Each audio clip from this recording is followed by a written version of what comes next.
Bienvenue dans Feu de connaissance, le podcast qui éclaire les arcanes de la culture administrative et de la sécurité civile à travers l'actualité. La diffusion récente d'un rapport de l'Inspection générale de l'administration avec le concours de l'Inspection générale de la sécurité civile a conduit à des réactions interrogeant l'avenir du modèle de sécurité civile français. Feu de connaissance revient dans cet épisode sur le rôle de l'IGA, de l'IGSC et synthétisera les recommandations préconisées dans ce rapport. L'Inspection générale de l'administration, IGA, est directement rattachée au ministre de l'Intérieur. Elle est chargée d'une mission générale de contrôle, d'audit, d'étude, de conseil et d'évaluation à l'égard des services centraux et déconcentrés de l'État qui relèvent du ministère de l'Intérieur. Son domaine d'intervention porte sur l'ensemble du champ de compétences du ministre de l'Intérieur ainsi que des services et personnels qui y sont rattachés, comme par exemple la sécurité intérieure ou la sécurité civile. Elle peut être sollicitée par le Premier ministre ou par d'autres membres du gouvernement. Le service compte un peu moins de 70 inspecteurs, inspecteurs généraux et assimilés. Créée en 1938, l'activité de l'Inspection générale de la sécurité civile est codifiée dans le Code de la sécurité intérieure. Elle assure l'évaluation périodique et l'inspection technique des services d'incendie et de secours, des services de l'État et des unités militaires investies à titre permanent de missions de sécurité civile, ainsi que des associations agréées de sécurité civile. Elle est chargée d'une mission générale de contrôle, d'audit, d'étude, de conseil et d'évaluation des services d'incendie et de secours civils et militaires, des moyens zonaux et nationaux et des associations concourant à la sécurité civile. Elle diligente des enquêtes administratives, participe à la politique de sécurité des acteurs du secours et contribue à l'évaluation des sapeurs-pompiers professionnels qui relèvent du cadre d'emploi de conception et de direction.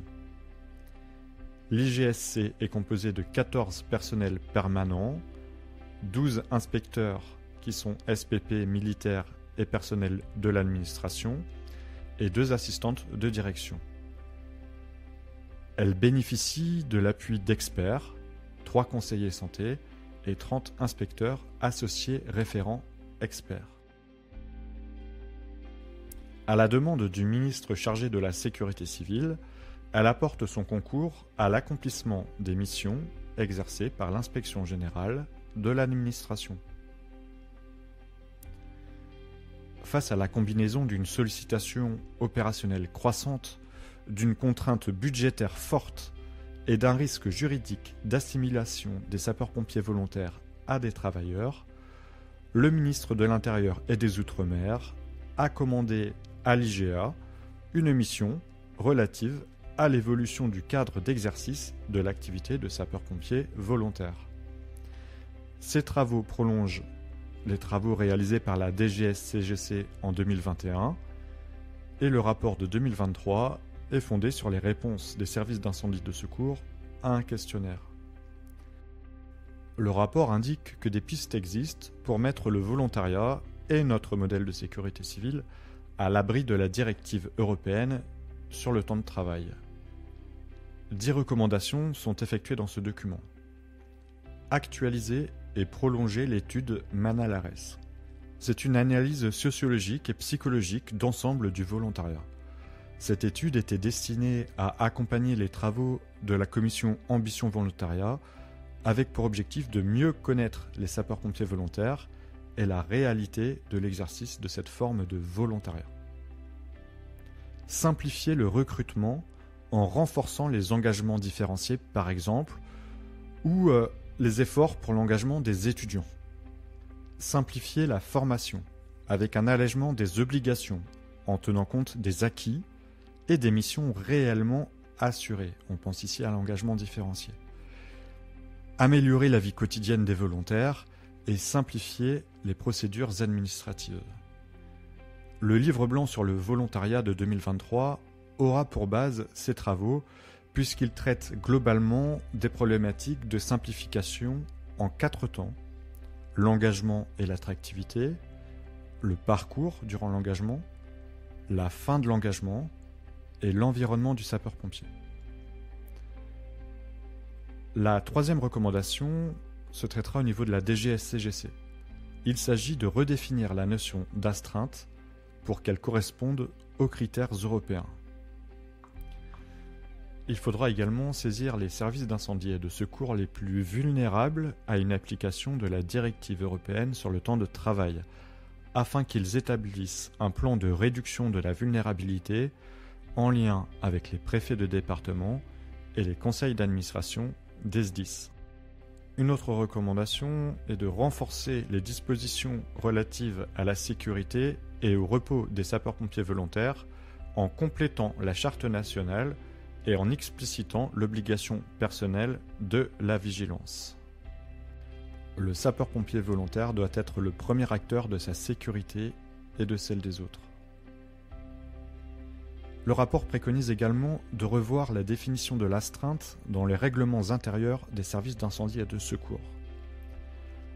L'assimilation de l'astreinte à du temps de travail entraîne l'effondrement de notre modèle de sécurité civile.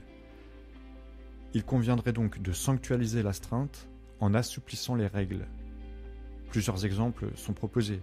Suppression des délais de départ, suppression des périmètres d'exercice de l'astreinte, sortie de l'astreinte sans validation hiérarchique. La mission recommande également la limitation individuelle de la garde postée autour de 600 heures annuelles. Elle propose de faire assurer les heures effectuées au-dessus par une autre ressource. Elle préconise également la généralisation du contrat à durée déterminée pour les renforts ponctuels et saisonniers assurés par les sapeurs-pompiers volontaires. Enfin, le rapport revient sur certaines marges de manœuvre pour accompagner ces adaptations. Elle propose une révision des POJ, la maîtrise de l'activité face à la sursollicitation des services pour les opérations de secours à la limite de l'urgence.